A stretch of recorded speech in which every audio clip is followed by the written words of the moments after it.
Allah Subhanahu wa taala berfirman, "Qul hal nunabbi'ukum bil akhsarina a'mala?" Katakanlah, maukah kami mengabarkan kepadamu tentang orang-orang yang paling merugi amalan mereka? Alladzina dhalla sa'yuhum fil hayatid dunya wa hum yahsabuna annahum yuhsinuna sun'a. Yaitu orang-orang yang telah sia-sia amalan mereka di kehidupan dunia, dalam keadaan mereka mengira bahwasannya mereka melakukan amalan yang terbaik. Dua ayat ini berbicara tentang orang-orang yang paling merugi amalannya. Amalan mereka salah, tidak benar, dan sia-sia, tidak diterima oleh Allah Subhanahu wa ta'ala. Dalam keadaan mereka menganggap mereka sedang melakukan amalan yang terbaik. Betapa banyak orang yang melakukan perbuatan buruk dan dia menyadari, dia tahu perbuatannya itu buruk. Tapi ayat ini berbicara tentang orang yang berbuat buruk namun dia meyakini perbuatannya itu baik. Pertanyaannya jemaah sekalian, siapa mereka? Imam At-Tabari, begitu pula Imam Ibnu Katsir dan para ulama ahli tafsir rahimahumullahu taala yang lainnya menyebutkan dua penafsiran dari para sahabat radhiyallahu taala anhum ajmain. Riwayat yang pertama, dan ini juga dikeluarkan oleh Al-Bukhari dari sahabat yang mulia Sa'ad bin Abi Waqqas radhiyallahu anhu. Beliau mengatakan, humul yahud wan nasara. Mereka itu adalah Yahudi dan Nasrani. Orang-orang yang paling merugi amalan mereka serta sia-sia amalan mereka, tidak diterima oleh Allah Subhanahu wa taala. Tapi mereka mengira mereka sedang berbuat baik.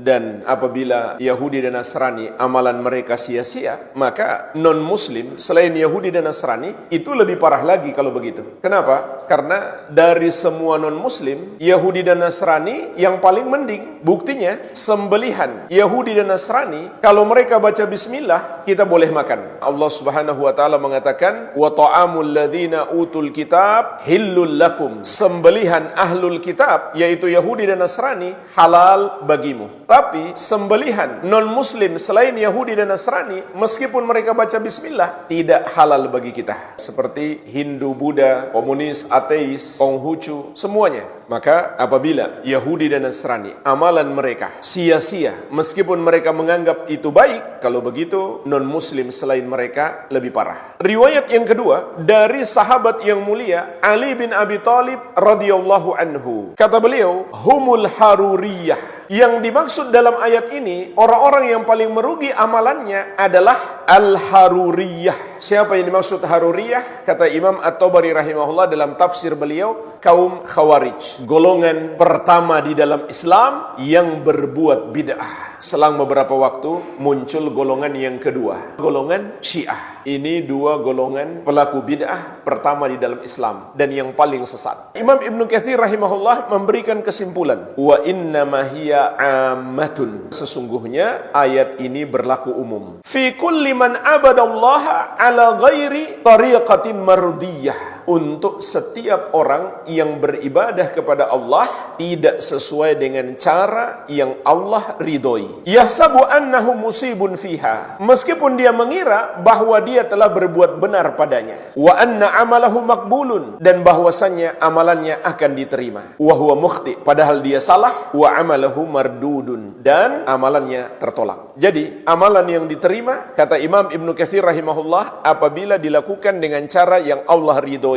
Dan cara yang Allah ridhoi itu apabila terpenuhi padanya dua syarat. Yang pertama kita lakukan dengan ikhlas, yang kedua sesuai petunjuk Nabi Muhammad sallallahu alaihi wa ala alihi wasallam. Al-Amwah menemani ibadahmu juga hijrahmu.